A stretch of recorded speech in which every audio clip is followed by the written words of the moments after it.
C'est une correction d'une interro de rattrapage, je crois que c'était la 5e version du questionnaire. Alors, les questions de théorie possibles sur ce chapitre sont: qu'est-ce que la variation d'enthalpie, son symbole, sa signification et quand est-elle favorable? Alors, pardon, l'entropie, la lettre, c'est le S. Alors, c'est aussi donné souvent par le variation, donc le carré c'est variation du nombre de moles de gaz. Alors, le S, l'entropie, ça signifie un désordre. Donc une variation du désordre, le delta S. Donc une variation du nombre de moles de gaz. Une variation du nombre de moles de gaz. Alors, quand est-ce qu'elle est favorable? C'est favorable si on va vers plus de désordre, vers plus de gaz. Ça, c'est spontané, c'est favorable. Donc si le delta Ng est positif, donc le delta S, l'augmentation de l'entropie, est aussi positif, plus de désordre, plus de gaz. Pour ce qui concerne l'autre facteur qui définit si une réaction va bien se faire ou pas, l'enthalpie. Donc qu'est-ce que la variation d'enthalpie? Donc le symbole c'est delta H, et l'enthalpie c'est l'énergie interne. L'énergie interne des molécules, que ce soit des réactifs ou des produits. On peut calculer leur énergie à l'intérieur. Et la variation de cette énergie interne est ce qu'on appelle la variation d'enthalpie. Alors c'est favorable quand on va vers une stabilité, donc s'il y a une diminution de l'énergie interne. Donc si le delta H est négatif, donc moins d'énergie interne. Pourquoi? Car c'est plus stable, les produits sont plus stables. Donc c'est plus facile d'aller vers un état plus stable. Il faut vraiment imaginer quand on est, par exemple, avec un rocher au sommet de la montagne, c'est moins stable d'être en haut que d'être en bas. C'est la même chose pour l'énergie interne. C'est moins stable d'être en haut qu'être en bas. Donc avoir une énergie qui a un delta H négatif, où l'énergie interne diminue, où les produits obtenus sont plus bas que les réactifs au départ, c'est spontané, c'est favorable, ça aide à la réaction.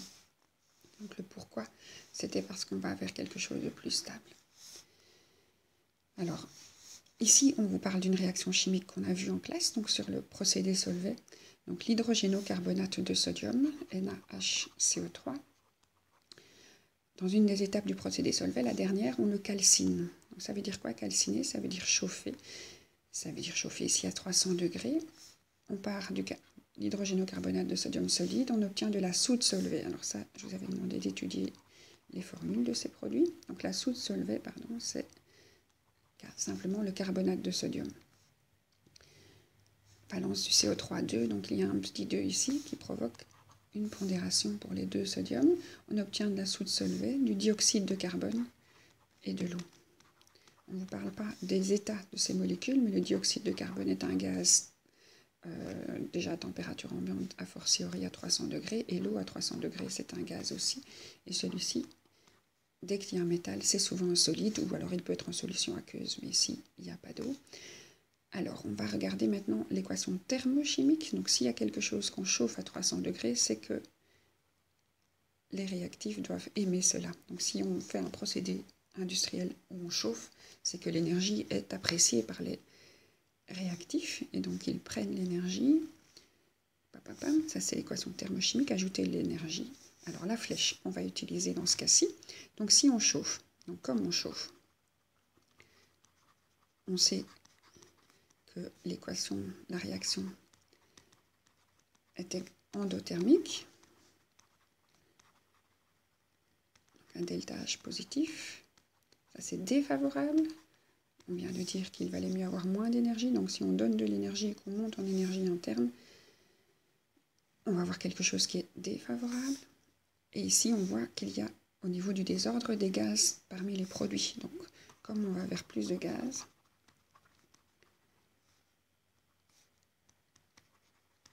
au niveau de l'entropie, au niveau du nombre de moles de gaz, ça c'est favorable.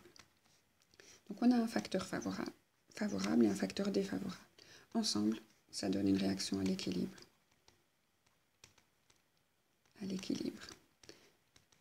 Donc il y a un des facteurs qui va favoriser une des réactions et l'autre facteur qui va favoriser l'autre réaction.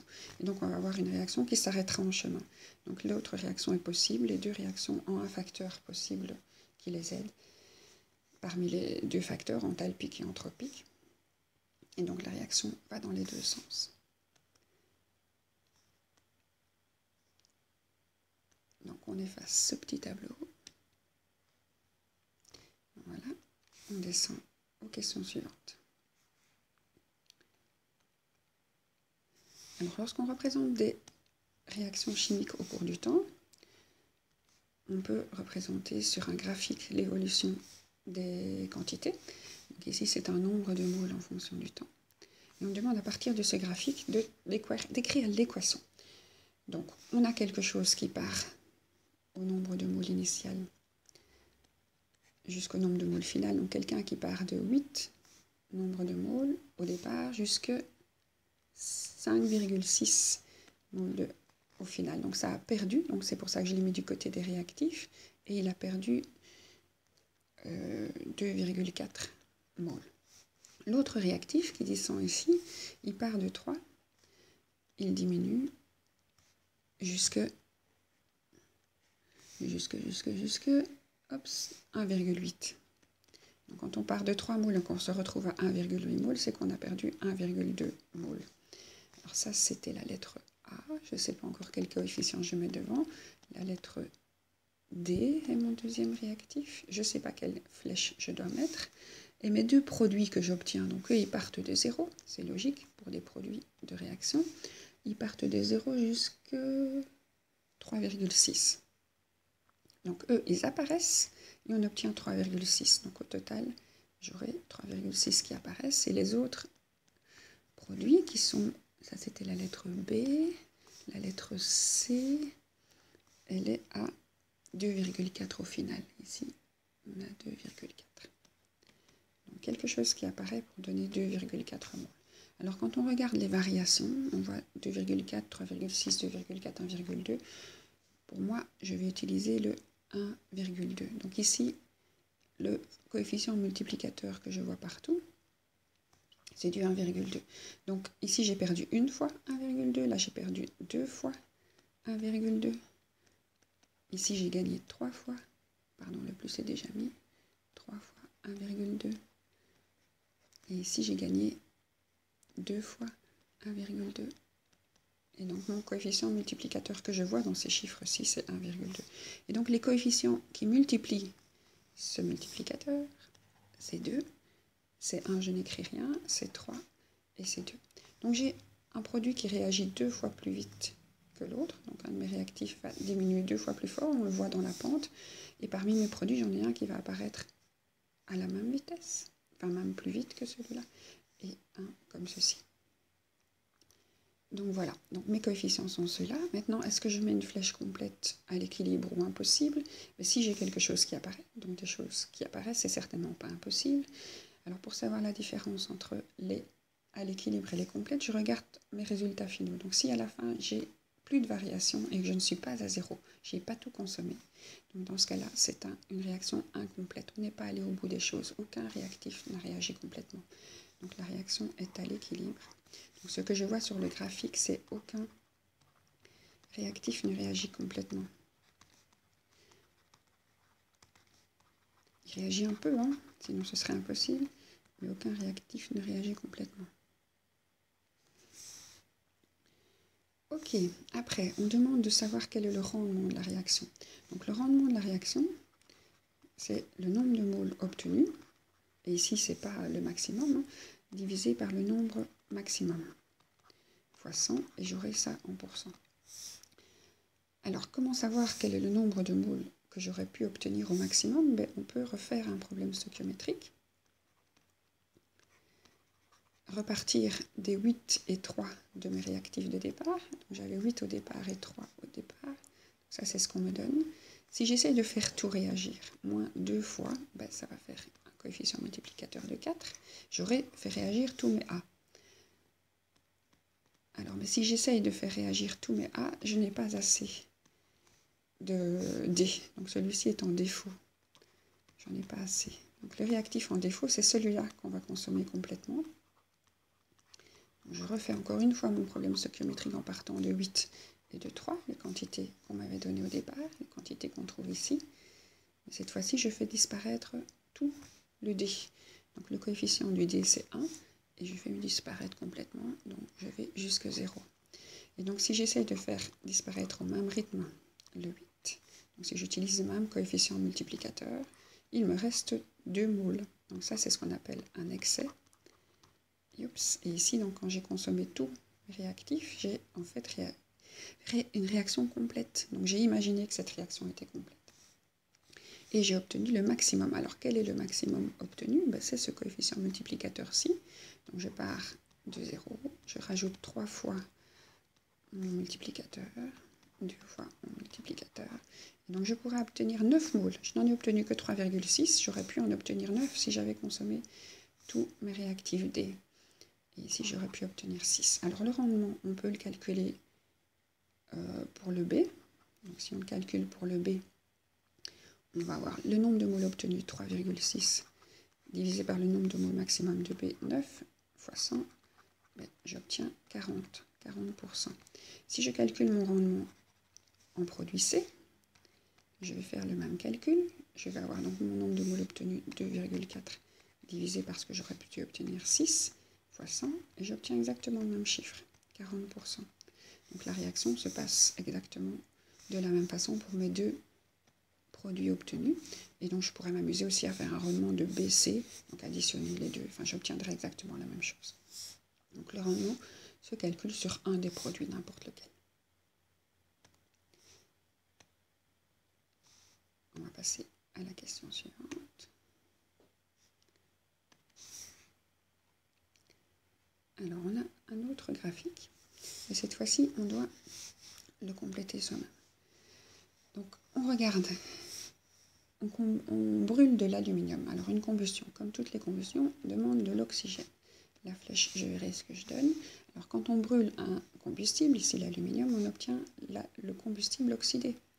Alors on oxyde l'aluminium, donc on fait l'oxyde d'aluminium, et on vérifie les valences, donc valence 2, valence 3, et donc on croise les valences, l'oxyde d'aluminium c'est celui-là. Ok, on pondère la réaction, l'équation, pardon, donc si j'ai un 3 et j'ai un 2 au niveau de mes oxygènes, mais je vais devoir avoir un nombre pair, et donc j'ai 4 aluminium. Voilà la pondération. Alors les informations que j'ai sur mon graphique, c'est un des réactifs commence à 45 et l'autre commence à 80, et ceux-là on me les donne. Et l'autre, on le voit apparaître. Alors il est à 6, 12, 18, 24. Donc au départ il n'y en a pas. 6, 12, 18, 24, 30, et on s'arrête à 30. Donc comment est apparu mon produit? Il est apparu parce que c'est un produit, et avec un coefficient de 2, ben, au total j'en ai obtenu 30, et donc mon coefficient multiplicateur est de 15. Et donc j'essaye de tout consommer. Bon, les chiffres ne correspondent pas ici en fait.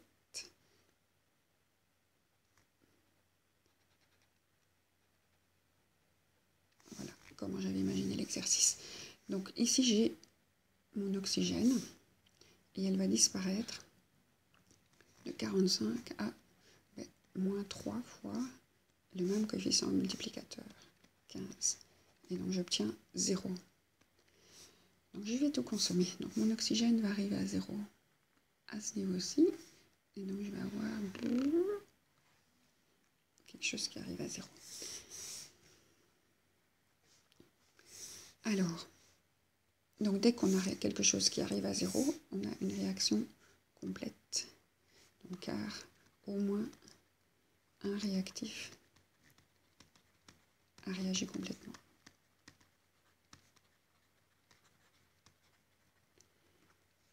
Ok.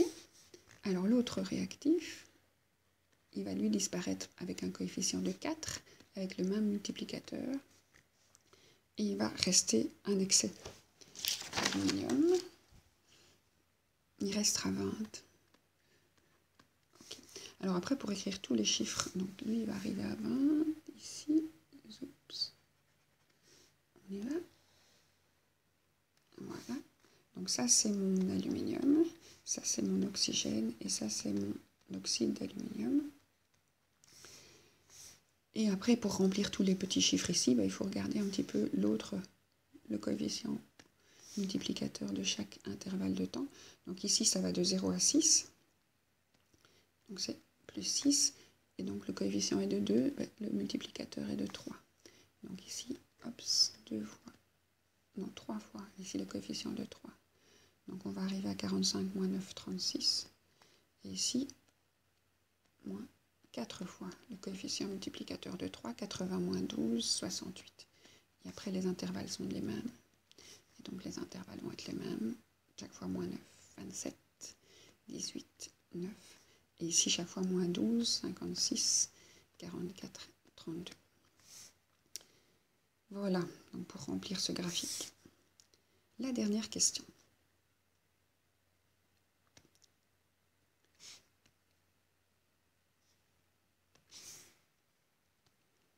Alors, on essaye de faire réagir du dioxyde de carbone gazeux et de l'eau liquide. Donc, on fait buller les gaz, on n'obtient pas, c'est dit dans le texte, on obtient négation, ni du glucose. Alors, le glucose, il faut avoir fait un peu de biologie ou de chimie organique. Donc, la formule est celle de la photosynthèse, en fait. Il y a 6 carbones. 6, 6, 6, comme ça c'est pondéré. Alors c'est vrai que les plantes arrivent à faire ça, mais pas en direct. Donc elles utilisent un procédé industriel très efficace qui passe par plein d'étapes intermédiaires, comme le procédé Solvay, pour contourner l'impossibilité de cette réaction. Mais nous aussi on s'amuse à faire la plante juste avec de l'eau gazeuse quelque part, et on n'obtiendra jamais de calories dans l'eau gazeuse. Alors les informations que je demande de représenter sur un graphique du nombre de moles en fonction du temps. Donc il faut calculer le nombre de moles. Ce qu'on connaît, c'est un volume de gaz, 100 ml de dioxyde de carbone gazeux. 100 ml en volume de gaz, c'est 0,1 litre. Pour obtenir le nombre de moles, il faut utiliser le volume molaire des gaz, qui est à l'arrière de votre tableau avec ses unités, volume molaire, litre pour le volume, molaire par mole. Et on doit diviser des litres pour obtenir la réponse. Et donc on obtient un tout petit chiffre. Donc les moles sont assez peu concentrés dans les gaz. Ici, on a un volume de liquide, 10 ml, le volume de liquide 700 ml, et pour obtenir le nombre de moles, il faut passer par la masse. Le volume de gaz, c'était en direct. Donc pour avoir la masse, il faut la masse volumique qui relie le masse et le volume, et puis la masse molaire qui relie masse et mole. Donc masse volumique de l'eau, si vous cherchez à l'arrière du tableau, vous aurez les masses volumiques de tous les éléments, H ou bien O. Vous n'aurez pas des molécules. Celle de l'eau, il faut la savoir par cœur. C'est la seule molécule à connaître. La densité de l'eau, la masse volumique de l'eau, c'est 1 gramme par millilitre, 1 kilo par litre, 1 tonne par mètre cube, etc. Donc la masse volumique de l'eau, c'est la référence de 1 gramme par millilitre. Alors on divise ou on multiplie, on obtiendra le même chiffre de 10 grammes, mais en fait on doit multiplier les millilitres par les grammes pour simplifier. Alors, entre masse et mole, c'est masse molaire, et la masse molaire de l'eau, c'est 18 grammes par mole, parce qu'il y a 2 fois 1 plus 16. Surtout ne pas utiliser le coefficient pour le calcul de la masse molaire. Et donc ici, on va diviser grammes et grammes, ne pas multiplier. Donc 10 divisé par 18, ça fait 0,56 mol. Donc représenter ce graphique n'est pas simple, parce qu'il y a un chiffre très très grand, l'eau, qui est à 0,55. 0,56, même un chiffre très très très petit pour les CO2 qui est à 0,045. On peut casser la flèche pour être un peu plus sûr de représenter ça à l'échelle. Alors il nous reste à placer les produits. Donc C6, H12, O6 et O2 qui restent à 0. Donc essayez de faire ça plus horizontal que moi. Ne pas oublier de légender les axes.